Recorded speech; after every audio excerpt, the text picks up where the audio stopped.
Bien, vamos a abrir nuestras Biblias en Efesios. Continuamos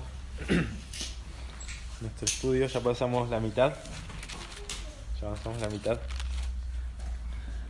Y vamos a estar considerando tres versículos. Versículos 14, 15 y 16 del capítulo 4.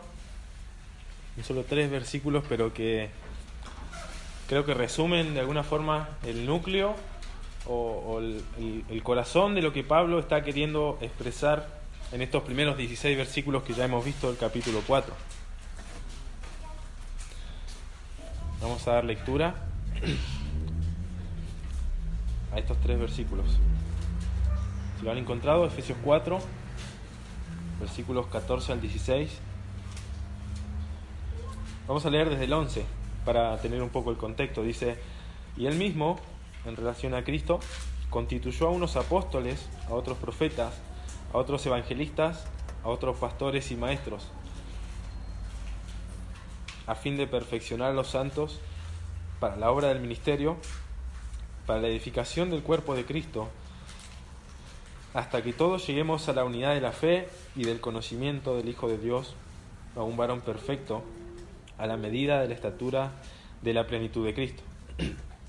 Versículo 14. Para que ya no seamos niños fluctuantes, llevados por doquiera de todo viento de doctrina, por estratagemas de hombres que para engañar emplean con astucia las artimañas del error, sino que siguiendo la verdad en amor, crezcamos en todo en aquel que es la cabeza, esto es Cristo, de quien todo el cuerpo, bien concertado y unido entre sí, por todas las coyunturas que se ayudan mutuamente, según la actividad propia de cada miembro, recibe su crecimiento para ir edificándose en amor. Y vamos a orar una vez más. Señor, una vez más oramos, intercedemos, Señor, ante ti para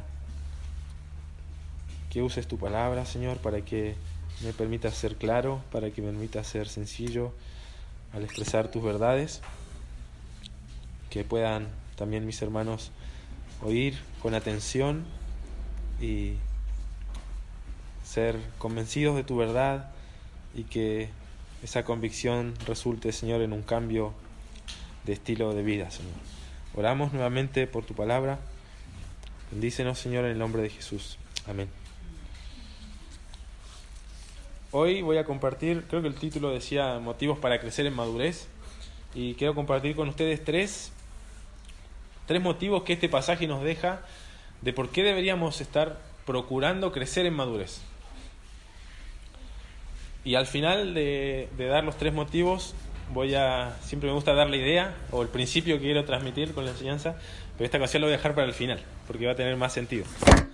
Así que, pero lo que voy a compartir, para los que toman apuntes, son tres motivos de por qué como creyentes deberíamos procurar crecer en madurez.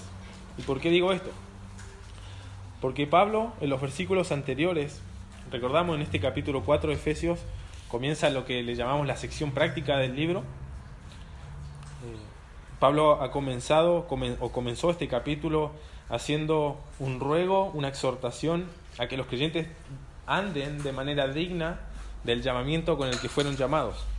Pablo reconoce de que los creyentes han sido llamados a la salvación, y hablábamos de que ese llamado implicaba eso, el llamado a la salvación, y como consecuencia de ese llamado hay un andar que debe corresponderse con ese llamado. Y vimos en esos primeros 6 versículos cómo Pablo describía que principalmente un andar digno de un creyente se va a identificar o puede ser identificado al observar cómo los creyentes se relacionan entre sí. Por eso dice en el versículo 2 del capítulo 4, dice, en relación al andar digno, dice: con toda humildad, mansedumbre, soportándoos con paciencia los unos a los otros en amor, solícitos o esforzándose por guardar la unidad del espíritu del vínculo de la paz. Entonces, primeramente, el andar digno de un creyente se va a distinguir en la medida en cómo se relaciona con otros creyentes. Si es con humildad, si es con mansedumbre, si es con paciencia, si es con amor, o si es alguien orgulloso, alguien altivo, alguien que no es manso, alguien iracundo, alguien que no tiene paciencia, alguien irritable. De esa forma podíamos y vimos que podíamos describir un andar digno.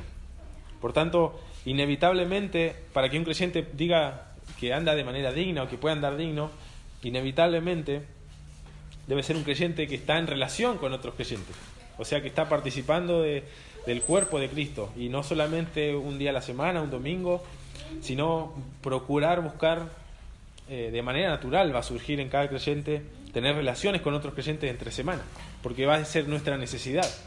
A veces muchos de nosotros no venimos de familias cristianas, en nuestra casa no gozamos de un entorno cristiano, no gozamos de un lenguaje cristiano, de tratos cristianos. Muchas veces esto nos hace como querer escapar y decir y ver a un hermano y estar con ellos, y solamente eso nos anima. Y un creyente va a anhelar estar con otros creyentes. Es su entorno natural, va a buscar, así como el agua busca su propio nivel, el creyente realmente va a buscar estar con otros creyentes, y su andar se va a ver, su andar digno se va a ver reflejado en cómo se relaciona. Y vimos luego, más adelante, de cómo los creyentes tienen un fundamento teológico en común, y dice el del versículo 4 en adelante, y describe un cuerpo, un espíritu, una esperanza, un Señor, una fe, un bautismo, etc. Y cómo esto debía ser prioridad a la hora de procurar guardar la unidad o la paz con otros creyentes, con otros hermanos. Entonces, muchas veces ponemos otras cosas como prioridad que nos hacen desviarnos y generar división o conflicto, pero por razones que no están en la Escritura, por razones quizá de gustos, de preferencias. Pero Pablo dice, no, tenemos un mismo cuerpo, un espíritu, una esperanza, etc. Y eso debe ser como prioridad a la hora de preservar y perseguir la unidad. Y luego Pablo describe, a partir del versículo 7, de cómo Cristo ha dado gracia a cada creyente, y hablamos de cómo, o interpretamos, mejor dicho, de que esta gracia la relacionamos con la gracia que en el Nuevo Testamento se la asocia con aquella capacidad para el ministerio o para servir, y no tanto con la gracia de la salvación. Obviamente cada creyente ha recibido gracia en la salvación, pero la que se refiere Pablo acá, me animo a interpretar de que se refiere a la gracia que es necesaria para realizar el servicio cristiano. Y Pablo lo mencionó en el capítulo 3, cuando hablaba de este ministerio que se le dio de proclamar el Evangelio. En el capítulo 3, versículo 8, dice: a mí, que soy soy menos que el más pequeño de todos los santos, me fue dada esta gracia de anunciar entre los gentiles el Evangelio. Es decir, para Pablo su ministerio era una gracia, se le daba una gracia. Y algo parecido menciona Pablo a los Corintios, en 1 Corintios 15, cuando habla de su apostolado, dice: pero por la gracia de Dios soy lo que soy, y su gracia no ha sido en vano conmigo. Antes he trabajado más que todos ellos, en relación a los apóstoles que mencionaba antes, he trabajado más que todos ellos, pero no yo, sino la gracia de Dios conmigo. Entonces la gracia para Pablo era algo que también le habilitaba o lo capacitaba para llevar a cabo su ministerio. Y en este sentido interpretamos que Pablo dice que a cada uno de nosotros se nos fue dada una gracia para el ministerio cristiano. Y luego vimos por qué esta gracia que provino de Cristo, por qué Cristo puede o tiene el derecho de dar gracia. Y vimos cómo Pablo citaba el Salmo 68 y decía: Cristo es como Jehová, que se describe en el Salmo 68, versículo 18, que subió a lo alto, llevó cautiva la cautividad y dio dones a los hombres. ¿Sí? Mencionamos esa diferencia de traducción y la intención que tenía Pablo posiblemente en cambiar esa palabra. Pero la idea que quiere mostrar Pablo es que Cristo es aquel que ha triunfado, y como triunfante, entonces, como Señor triunfante, y mencionamos así como esos reyes que entraban a los pueblos y derrotaban y tomaban cautivos, y luego compartían las recompensas, los tesoros, los despojos que se llaman, con su ejército, con su pueblo. De la misma manera Cristo, y Pablo explica en el versículo 9 y 10 a qué se refiere con que subió y descendió. Y mencionamos ahí que se refería a su muerte y a su resurrección y glorificación. y como Señor glorificado y soberano, que es ahora, entonces tiene el derecho de dar soberanamente dones y gracia a los hombres. Y es lo que dice el versículo 11. Y él mismo constituyó a unos apóstoles, profetas, evangelistas, pastores y maestros. Y vimos que la palabra constituyó era la palabra dio, la misma que mencionó en el versículo 7 cuando dice que la gracia nos fue dada. Entonces, a todos se nos fue dada la gracia y a otros se les fue... a todos se nos fue dada la gracia conforme a la medida del don de Cristo. O sea, Cristo repartió gracia en diferentes medidas o diferentes formas, podemos decir. Y podemos relacionar esto con que no todos tenemos quizás el mismo ministerio o el mismo servicio en una iglesia. Entonces, como Señor resucitado, Cristo dio a la iglesia apóstoles, profetas, evangelistas, pastores y maestros con un propósito. Versículo 12. Perfeccionar a los santos para la obra del ministerio, para la edificación del cuerpo de Cristo. Entonces, si la meta de la iglesia es ser edificada, si la meta de Dios o el plan de Dios para la iglesia es que su iglesia sea edificada, sea perfeccionada, Pablo nos dice en este versículo de que para que esto ocurra, para que la iglesia sea edificada, el cuerpo de Cristo sea edificado, los santos deben ser perfeccionados. Entonces hablamos ahí de cómo el servicio en una iglesia, el crecimiento de una iglesia, la edificación de una iglesia, no depende solamente de sus líderes, no solamente de aquellos que enseñan, sino de cada creyente, porque cada creyente ha recibido gracia y cada creyente debe ser perfeccionado para la obra del ministerio. Y vimos que ahí que la palabra ministerio es la palabra servicio, de diaconía, es decir, la obra del servicio para la edificación del cuerpo de Cristo, con la meta de que todos lleguemos a la unidad de la fe, del conocimiento del Hijo de Dios, a un varón perfecto, a la medida de la estatura de la plenitud de Cristo, o sea, alguien maduro. Cuando la iglesia funciona de esta manera, cuando sus líderes ejercen su rol, cuando los santos ejercen su rol, y vimos como aplicación general es aquella vez de que puesto que Cristo ha dado personas para capacitar a los santos, nuestra responsabilidad entonces buscar ser perfeccionados por aquellas personas que Dios ha dado a su iglesia, para yo poder servir mejor y poder servir a la edificación al cuerpo. Y cuando esto ocurre, cuando cada uno de nosotros cumplimos nuestro rol, nuestra tarea, entonces el cuerpo crece y todos llegamos a la unidad de la fe, a un varón perfecto, a un varón completo, es la idea ahí, alguien maduro en edad, a la medida de la estatura de la plenitud de Cristo. O sea, Cristo es como la medida o aquello hacia que la iglesia o que el creyente se debe dirigir. Así como esas personas que dicen, no, Messi es mi ídolo y quiero ser como él, y hacen todo para parecerse a él, se visten igual, se cortan el pelo igual, algunos se dejan la barba. De la misma forma, esta es la idea de acá, que Cristo es como el ejemplo a la que la iglesia está siendo conformada. Entonces llegamos al versículo 14. ¿Y por qué digo que son motivos, los que vamos a ver hoy, motivos para crecer en madurez? Porque Pablo está explicando acá el resultado o el propósito que el perfeccionamiento de los santos va a tener. Pablo dice, Cristo dio estos líderes a la iglesia, pastores, maestros, para perfeccionar a los santos, para la edificación del cuerpo de Cristo. Y luego dice, para que ya no seamos niños, versículo 14, niños fluctuantes, llevados por doquiera de todo viento de doctrina, por estratagema de hombres, que para engañar emplean con astucia las artimañas del error. Pablo entiende que el que un creyente sea perfeccionado, busque crecer en su vida cristiana, lo va a librar del peligro de las falsas enseñanzas y de los falsos maestros. Ese es el primer motivo para que nosotros busquemos crecer en madurez. La palabra "y niños" lleva la idea simplemente de un niño joven, de alguien que tiene poca edad, pero que se lo utilizaba y era un término ético para describir a alguien infantil de conducta, una persona que en el contexto del primer siglo se lo utilizaba para describir a aquellas personas que confiaban como desmedidamente en la suerte, como en la fortuna, de que no se guiaban por las cosas que eran realidades, que eran cambiantes de su conducta y que no prestaban atención al consejo de los filósofos.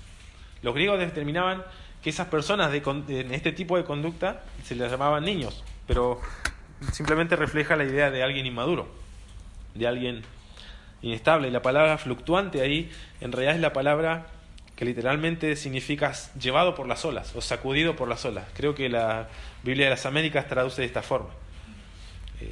Entonces es alguien que no tiene estabilidad y, como dice luego, llevados por doquiera de todo viento de doctrina.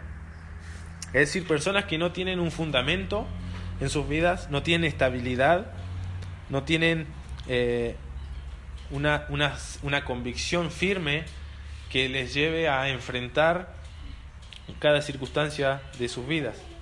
Como dice Santiago en su carta en el capítulo 1, de aquella persona que duda, que no tiene fe, es semejante a la ola del mar que es llevada por el viento por todos lados, en relación a alguien inmaduro.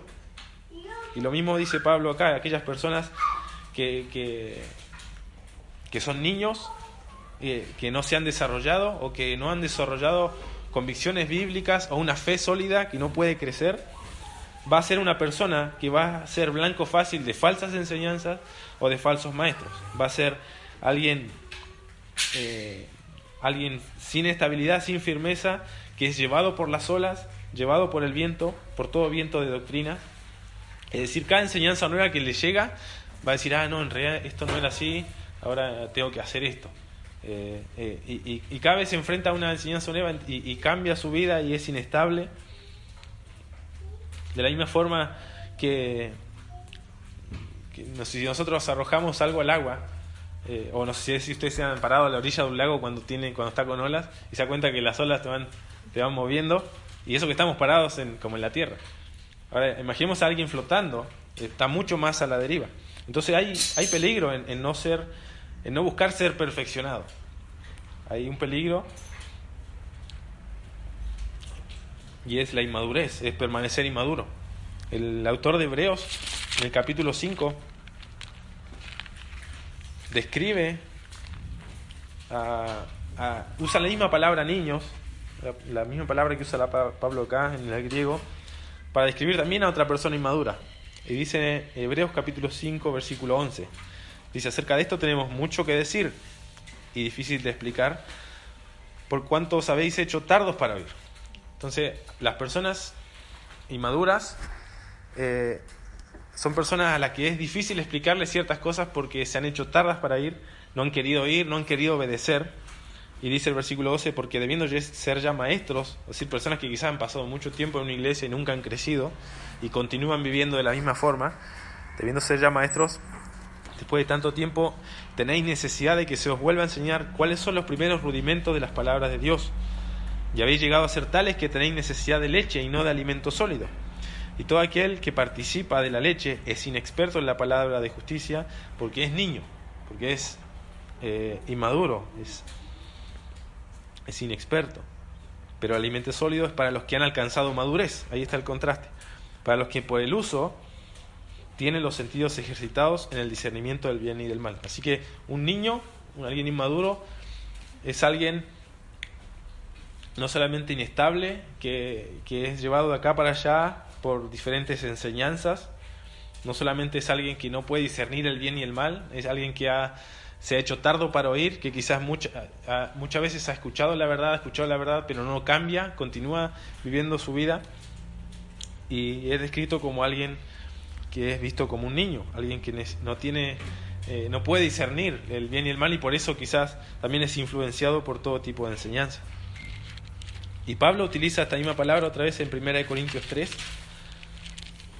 cuando se refiere a estos cristianos en Corintio como cristianos carnales, pero como un sinónimo también de inmadurez. Le dice, versículo 1 del capítulo 3 de 1 Corintios: de manera que yo, hermanos, no pude hablaros como a espirituales, es decir, maduros, sino como a carnales, como a niños en Cristo. Os di a beber leche y no vianda, o sea, no alimento sólido, porque aún no erais capaces, ni sois capaces todavía. Y luego describe el versículo 3 cómo es que se ve esa inmadurez. Dice, porque aún sois carnales, pues habiendo entre vosotros celos, contiendas, disensiones, ¿no sois carnales y andáis como hombres? Entonces, la persona inmadura no solamente es aquella que se ha hecho tarda para oír la verdad, que no quiere obedecerla, que no puede discernir cuál es una verdad, cuál es una mentira, sino que también es una persona que en su vida se va a ver reflejada así, con disensiones, celos, contiendas, así como un niño. Como uno ve a los niños y pelean, discuten, regañan. De la misma forma, una persona niña o inmadura en su vida espiritual, en contraste con el andar digno que debe hacer en humildad, en mansedumbre, en paciencia, va a ser una persona que va a hacer todo lo contrario. Pero porque esta persona no buscó crecer en madurez, no buscó, se ha hecho tarda para oír, como decía el autor de Hebreos, y va a venir a ser como un niño fluctuante, alguien llevado por las olas, por todo viento de doctrina. Luego dice, por estratagema de hombres que para engañar emplean con astucia las artimañas del error. Así que esta persona niña, esta persona inmadura es susceptible a las doctrinas, pero también a hombres que engañan. Ahí la palabra estratagema lleva la idea de astucia, de ingenio o de habilidad, pero empleado con intenciones maliciosas. Y se lo utilizaba para hablar en contextos de juegos de azar, donde las personas a veces falseaban cosas, no sé, y hacían tenían habilidades para la trampa. Esa es como la idea. Personas que usan de su astucia, de su habilidad maligna para engañar a otras personas. Y muchas veces posiblemente usan el ingenio hasta para torcer la escritura y engañar a las personas. Y posiblemente no todas estas personas sean personas que son conscientes de que diabólicamente están predicando una mentira, sino a veces personas que simplemente por deseos egoístas tuercen la verdad bíblica y prefieren y deciden predicar algo contrario a las escrituras o algo que no enfatiza la escritura. Y podemos pensar en pastores como de la prosperidad que tuercen cada escritura para enseñar y traer a la gente a que dé cosas, dé dinero, para ello obviamente beneficiarse de eso, y la persona termina siendo engañada. Y podemos hasta interpretar que son personas niñas, porque son llevadas por estos vientos de doctrina y estos engaños de los hombres. Y Pablo dice en 2 de Corintios, capítulo 4, versículo 2, en contraste con estos hombres que usan la astucia, con astucia o engaño, dice, antes bien, nosotros, dice en el contexto, los ministros del nuevo pacto, renunciamos a lo oculto y vergonzoso. Y dice, no andando con astucia, ahí está esa palabra, no andando con engaños, con trampas. Dice, ni adulterando la palabra de Dios, sino por la manifestación de la verdad, recomendándonos a toda conciencia humana delante de Dios. Entonces Pablo veía su ministerio como alguien que no torcía la palabra. Él proclamaba la verdad tal y como era y no usaba de astucias, de engaños para engañar a las personas para sus propios motivos. Entonces, muchas veces nosotros podemos acá como usar como termómetro y decir, bueno, ¿cómo estoy yo creciendo en mi vida? ¿Cómo estoy madurando en mi vida espiritual? Entonces podemos autoexaminarnos y decir, bueno, estoy siendo influenciado por cada enseñanza nueva que yo escucho, por cada maestro que escucho en internet o en la tele. Entonces, piensen la importancia. Primero, alguien que es niño no se va a dar cuenta de que lo que está escuchando es malo. Entonces, quizás hasta no podamos saber de que estamos siendo engañados. Pero piensen la importancia que tiene el contexto de la iglesia local, donde Dios ha provisto pastores y maestros para enseñar la verdad, para enseñar lo que es acorde a la Escritura, y así perfeccionar a la persona y prevenir de que esta persona se continúe siendo niña y siendo objeto de falsas enseñanzas o falsos maestros.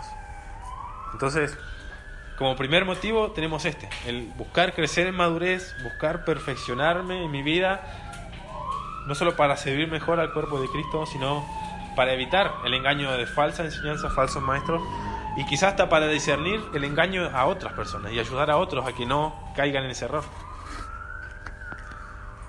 Versículo 15 dice, sino que siguiendo la verdad en amor, crezcamos en todo en aquel que es la cabeza, esto es Cristo. Entonces, otra vez, Pablo dice, Cristo dio personas capacitadas en la iglesia para perfeccionar a los santos, en primer lugar, para que ya no sean niños los santos deben ser perfeccionados para que ya no sean niños. Y en segundo lugar, para que crezcan. Versículo 15.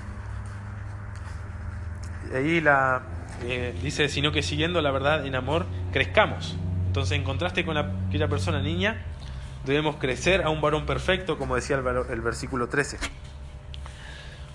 Y ahí la palabra, o la frase, o la expresión, siguiendo la verdad en amor, hay otra traducción, la Biblia de las Américas traduce, creo que hablando la verdad en amor, y creo que trae una notita, no sé si tenés la de las Américas, trae una notita que dice aferrándonos o caminando en la verdad. Y era un término ético que se usaba para referirse al verdadero estado de las cosas, en contraste con lo que es falso o lo que es superficial.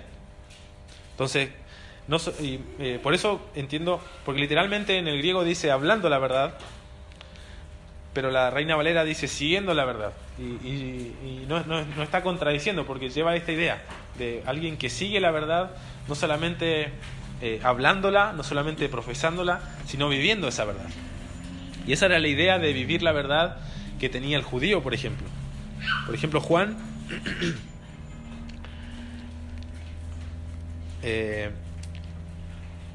Juan 3:21.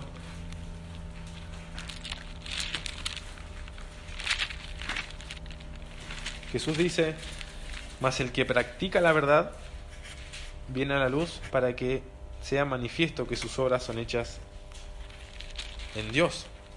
Y algo mismo dice el apóstol Juan en su carta, en primera de Juan 1:6.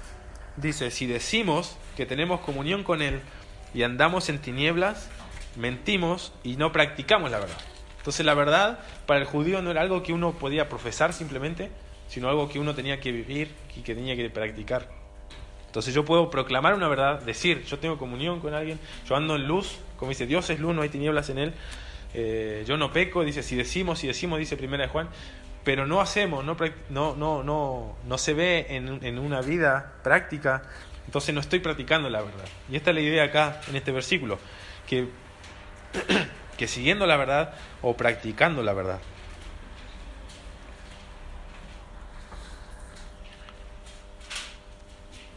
Y de esta manera crezcamos, ¿sí? La palabra siguiendo es como algo que describe cómo se da el crecimiento. Así como yo puedo decir, no sé, fui a comprar corriendo, la palabra corriendo describe a cómo yo fui a comprar, el acto de comprar. Y acá la palabra siguiendo la verdad describe el acto de crecer. Cómo yo crezco siguiendo la verdad en amor, practicando la verdad en amor. Entonces, muchas veces buscamos nosotros crecimiento en nuestra vida cristiana, crecimiento a veces abrupto, es decir, tenemos ese sentido de culpa, hoy no leí la Biblia, y dice, si no leo una hora de Biblia no voy a estar tranquilo. Entonces buscamos orar una hora, leer una hora, hacer grandes cosas, y deberíamos más bien empezar por cosas pequeñas, practicando cosas pequeñas. Entonces vemos esta continuidad de Pablo diciendo, los pastores y maestros perfeccionan a los santos por medio de la verdad, por medio de la Escritura. Los santos son perfeccionados, crecen, dejan de ser niños, escuchan la verdad, se aferran a esa verdad como algo firme, como algo estable, pero luego no solo la creen, no solo la profesan, sino que después la viven. Y de esa forma entonces se da el crecimiento. Entonces no solamente es necesario aquellos que perfeccionan a los santos, sino la responsabilidad de aquellos creyentes que escuchamos la palabra, de no solo oír, no solo de aferrarme a esa verdad, sino de obedecer a esa verdad. Entonces muchas veces no crecemos en nuestra vida simplemente porque no obedecemos a las cosas pequeñas, a simplemente, como decía recién, orar, leer, evangelizar, y muchas veces buscamos de golpe crecer y tener una vida súper espiritual, en vez de buscar, no sé, empezar 15 minutos leyendo, decir, no sé, una persona al mes, Señor, poder evangelizar, poder hablar de cosas eternas, de cosas importantes.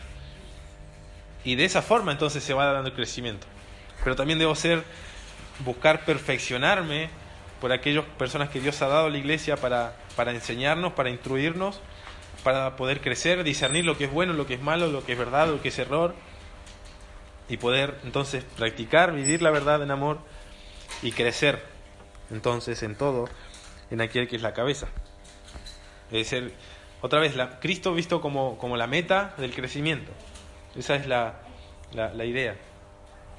Entonces, otro motivo para crecer en madurez es que vamos a también crecer a la imagen de Cristo. A medida que yo soy perfeccionado, a la medida que yo voy obedeciendo a la verdad, entonces yo también voy creciendo en todo, en aquel que es la cabeza. Voy creciendo en semejanza de Cristo. Entonces, el primer motivo, evitar falsos maestros, falsas enseñanzas. Segundo motivo, busco crecer a la imagen de Cristo por medio de la obediencia. Y el tercer motivo para buscar crecer en madurez, dice el versículo 16, en relación a Cristo, de quien todo el cuerpo, bien concertado y unido entre sí por todas las coyunturas que se ayudan mutuamente según la actividad propia de cada miembro, recibe su crecimiento para ir edificándose en amor. Este es un versículo complicado de entender, así que vamos a ir por partes. Primero dice, de quien todo el cuerpo. Y ahí la idea es que la palabra de es una palabra que indica el origen de algo. Es decir, el cuerpo tiene su origen en Cristo. O sea, Cristo como cabeza, como fuente del crecimiento, es visto como tal para el cuerpo, para la iglesia. De quien todo el cuerpo, entonces, todo el cuerpo que se origina en Cristo, que procede de Cristo, bien concertado y unido entre sí por todas las coyunturas que se ayudan mutuamente. Y acá hay mucha discusión en cuanto a cómo debe ser traducido este versículo. Si uno lee la NBI, la Biblia de las Américas y Reina Valera, va a ver que hay mucha diferencia en la traducción. Pero eso no quita y no cambia la idea principal del versículo. Y dice, ¿de quién? Entonces, de Cristo. Dice, bien concertado y unido entre sí, es decir, el cuerpo. Y ahí la palabra concertado lleva la idea de algo ajustado o algo coordinado. Es la palabra que Pablo usó en el capítulo 2 de Efesios, versículo 21, cuando hablaba de cómo los creyentes son insertados a la familia de Dios, al pueblo de Dios, que están siendo edificados sobre Cristo. ¿En quién? O sea, es decir, en Cristo, todo el edificio bien coordinado, la misma palabra, va creciendo para ser un templo santo en el Señor. Acá es la misma idea. Todo el cuerpo está siendo bien concertado, bien coordinado. Y luego dice, y unido. Y es la palabra, prácticamente es un sinónimo de la primera, pero la idea es como que Pablo quiere ilustrar o que nos hagamos la imagen de un constructor que está tomando piedras y las está acomodando, y las acomoda, las coordina, las une, con la idea de edificar y de construir algo, de que vaya creciendo. Y ahí la idea, en la Biblia están los verbos que se les llaman pasivos divinos, es decir, acciones que realiza Dios en la persona. Entonces, que no las realiza el sujeto. En este sentido, el sujeto es el cuerpo, pero el cuerpo no se está uniendo a sí mismo y no se está ajustando a sí mismo, sino que es Dios quien lo está ajustando y lo está uniendo a sí mismo. Entonces, todo el cuerpo que tiene su origen en Dios, en Cristo, que está siendo bien ajustado y bien unido por Cristo, entre sí, dice, por todas las coyunturas que se ayudan mutuamente. Y acá, esta es una de las palabras que más discusión tiene acá, pero la mayoría se inclina a pensar o a interpretar la palabra coyuntura como la relación entre miembros contiguos. Es decir, la coyuntura es aquella, no solo el contacto de dos cosas, sino algo que provee relación a dos cosas. Es lo que posibilita esa relación. Y Pablo la utiliza como una metáfora para los creyentes. Entonces, todo el cuerpo bien unido, bien ajustado, bien coordinado por Dios, y dice por todas las coyunturas, es decir, por medio de las coyunturas que se ayudan mutuamente, es decir, por medio de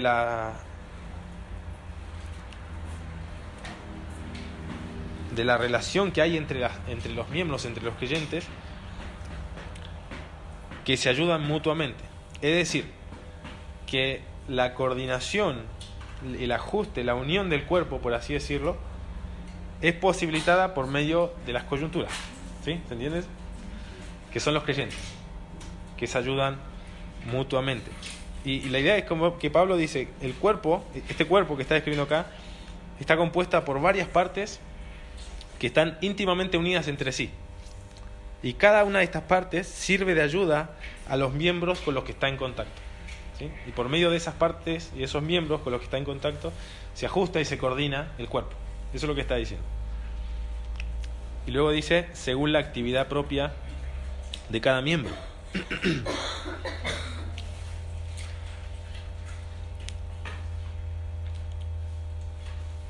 La palabra acá, actividad, es una palabra de la que se traduce nuestra palabra energía.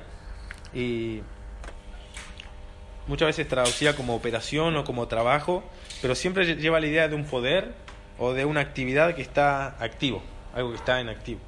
Y es la misma palabra que usa Pablo en el versículo 12 del capítulo 4 de Efesios, cuando dice que los santos son perfeccionados para la obra del ministerio, es decir, para la actividad del servicio o para el trabajo del servicio, algo que debe ser hecho activamente.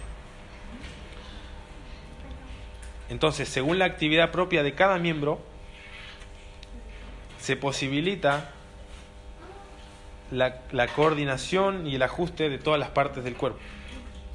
Entonces, si el crecimiento del cuerpo, en este sentido, la coordinación, el ajuste, depende de la actividad propia de cada miembro, entonces se vuelve mucho más importante de que cada miembro se perfeccione, como dice en el versículo 12. Perfeccionar a los santos para la obra, para la actividad del ministerio, del servicio. ¿Y por qué es esto importante? Porque dice luego en el versículo 16, más adelante, entonces según la actividad propia de cada miembro, recibe su crecimiento. Entonces el cuerpo, todo el cuerpo, unido, que tiene su origen en Cristo, que está siendo unido y ajustado por medio de los creyentes que funcionan como coyunturas, como personas que proveen bienestar al cuerpo, ayuda al cuerpo, según la actividad propia que cada una de estas partes realiza, entonces recibe su crecimiento. Y la palabra ahí recibe debería ser traducida más bien como produce. Lleva la idea de un trabajo, de una tarea, de algo que se produce o que se lleva a cabo. Pero tampoco pierde su sentido porque es un verbo que, y acá voy a hacer una nota técnica, es un verbo que está en... los verbos tienen diferentes voces. Por ejemplo, está la voz activa, que describe al sujeto realizando la acción. Por ejemplo, él mató. Entonces, Juan mató.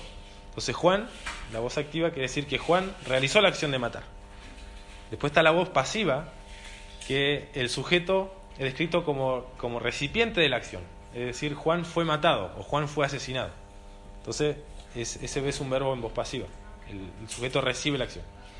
Pero después en el griego está la voz media, que es interesante porque describe al sujeto realizando la acción y a la vez beneficiándose de la acción o recibiendo consecuencias de esa acción.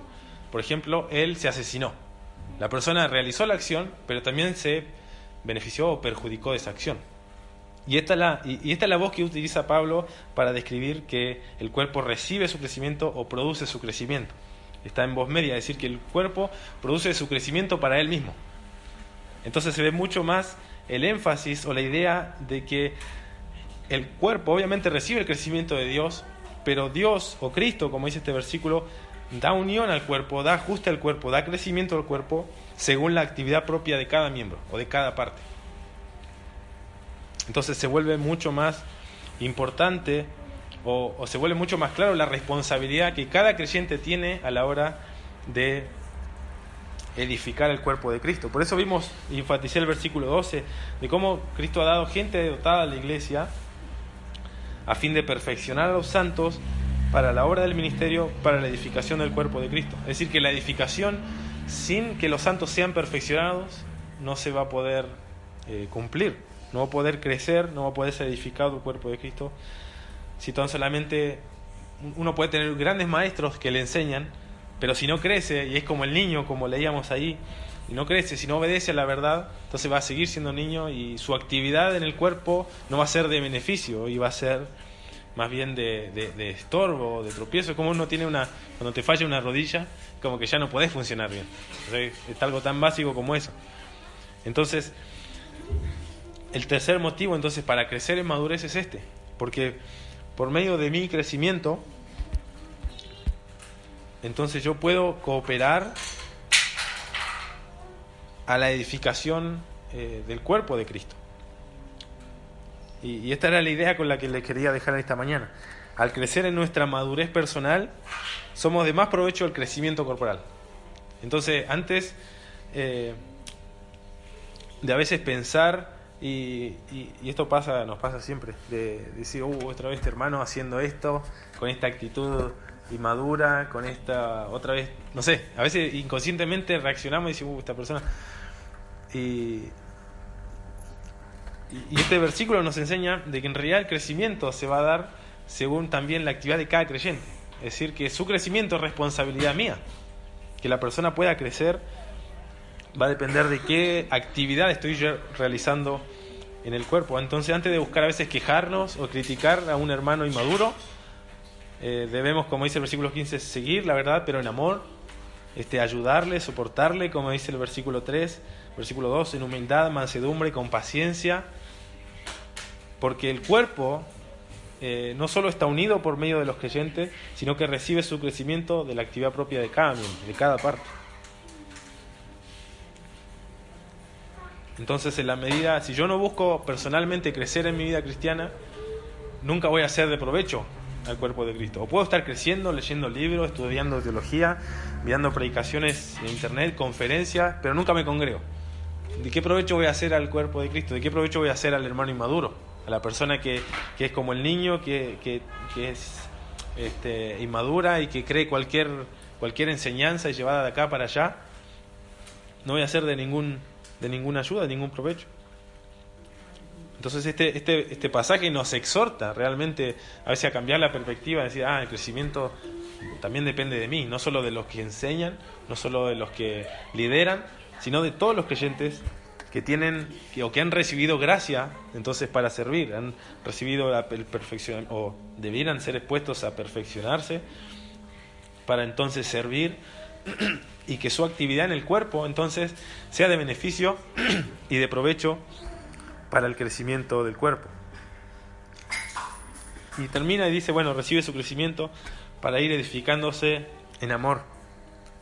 Y otra vez, la edificación del cuerpo no es algo numérico, no es que yo busco crecer en cantidad de miembros, no es algo que yo busco crecer en infraestructura, en edificios, no busco crecer en cantidad de ministerios que tenemos en la iglesia, sino que el crecimiento se da para ir edificándose en amor. Entonces, ¿cómo podemos saber si una iglesia, si una congregación se está edificando realmente en amor? ¿O está creciendo? ¿O está andando de manera digna? Otra vez lo mismo, el amor. ¿Cómo son las relaciones entre los creyentes?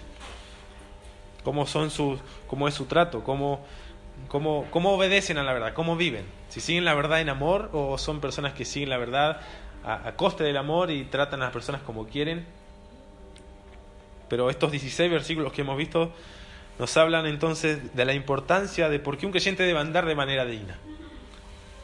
¿Por qué el creyente debe andar en humildad, en mansedumbre, en paciencia? ¿Por qué el creyente debe ser perfeccionado? ¿Por qué el creyente debe tener un cuerpo de doctrina en el cual cree?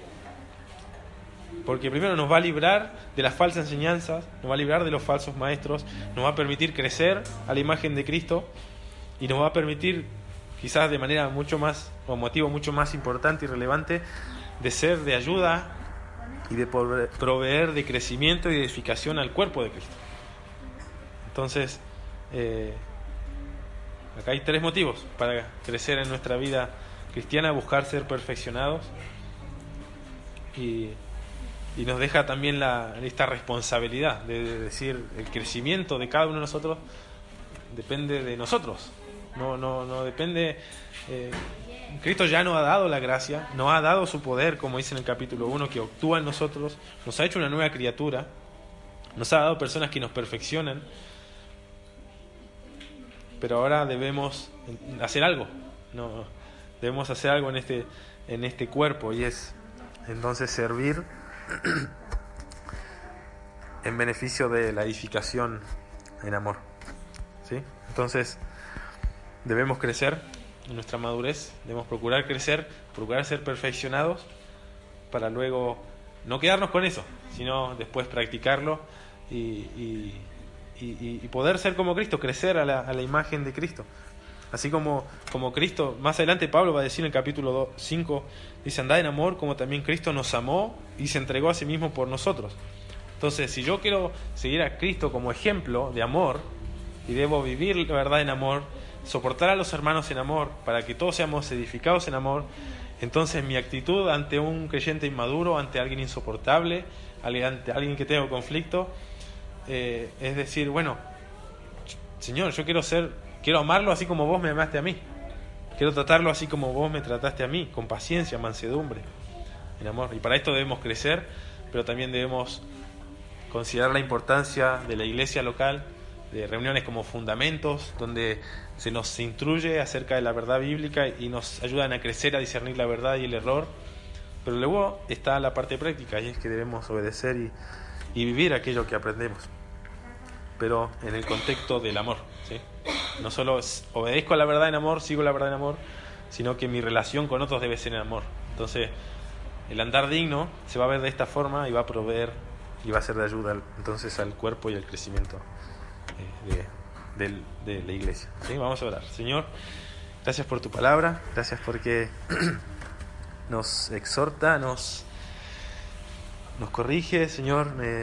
Gracias porque cambias a veces nuestra perspectiva de la iglesia, nuestra perspectiva del ministerio, nuestra perspectiva del crecimiento, de las relaciones con otros creyentes. Ayúdanos a ver este valor, Señor, de individual, de crecer en madurez, de andar de manera digna para proveer edificación y crecimiento a mis hermanos. Ayúdanos, Señor, a ser útiles a tu cuerpo, a ser útiles a tu iglesia, y te damos gracias porque nos has provisto de todas las cosas, de maestros, Señor, que nos perfeccionan, nos ayudan a crecer en nuestra vida cristiana, de una congregación, Señor, que podemos también tener el contexto para relacionarnos en amor, siguiendo la verdad en amor, Señor, y edificándonos, Señor, unos a otros. Gracias por tu palabra, en nombre de Jesús. Amén.